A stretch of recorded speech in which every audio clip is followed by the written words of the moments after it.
In this lesson, I'm going to show you the last part of the final guitar solo. So here's a clip from the performance so you can hear what it sounds like.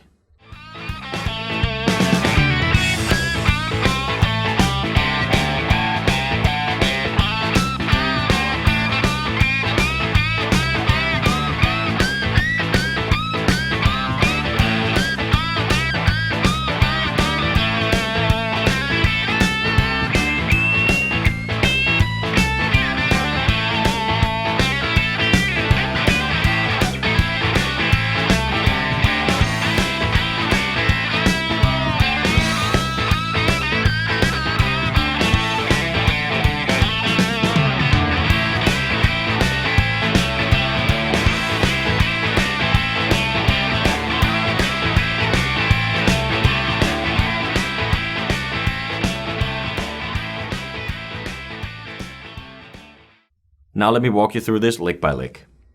So this solo starts with this lick.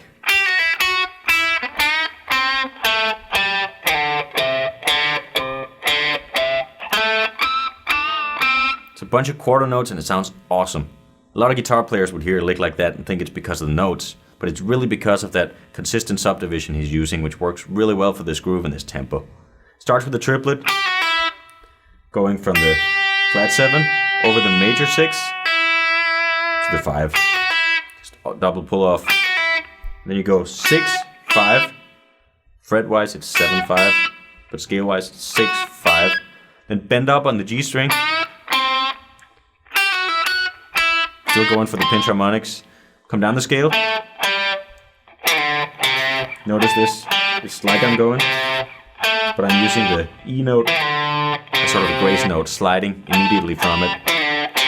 Repeat those last two notes up to the root note, so that whole thing.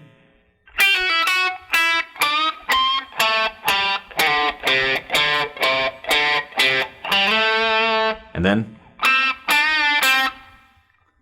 minor third, bend up and release, come back down. And the next part sounds like this. The first 8 notes in a while, and it sounds really refreshing. And then you just do the bend, repeat it while going for the pinch harmonics for 4 full bars.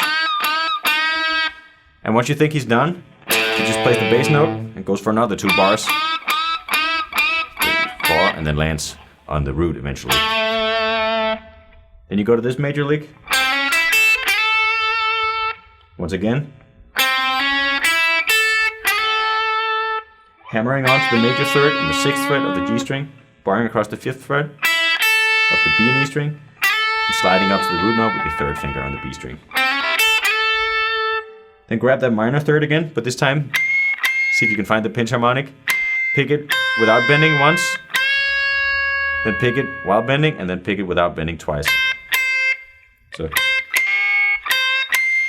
And then it sounds like he's going for the pinch harmonic of the root note, but it just sort of ends up being a dead note. But right after that, he picks it. Then you're going to slide down from 8 to 5 on the B string with your 1st finger. Come down the scale, add an extra hammer on and pull off, and land on the root note. So.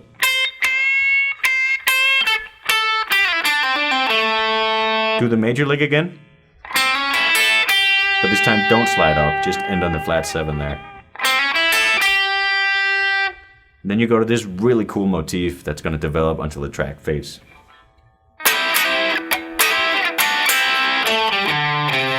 It's the C major triad here, 1st inversion on the top 3 strings.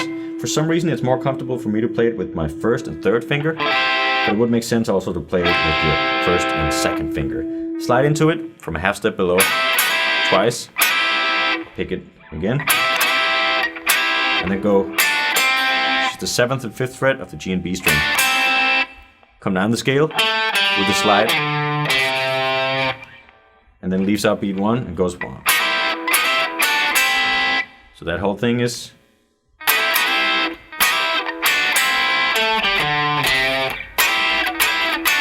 And immediately after that, you bend up, come back down, and then do the pinch harmonic. Repeated bending thing. So. And then slide. Then, as the track is almost faded, he starts going 1, 2, 3, 4, and 1. And then in between that, you do bass note, an octave, and also use the 5th fret of the D string. Make sure all the other strings are muted, so you can kind of strum those 2 notes freely. 1, 2, 3, and 4, and 1, 2, 3, and 4. Happens 4 times. And if you really crank the last couple seconds of the track, you can hear that he goes 1, 2, 3, 4, and 1, and 2, and 3, 4. It's just another way that he really plays around and develops these phrases and these ideas to make it interesting. After that, the track is completely faded and you can't hear anything. But if you were playing this song live, you just keep going with the same kind of vocabulary until someone cues an ending. And now let's play through this last part of the final guitar solo at a slower tempo so you can catch all the little details.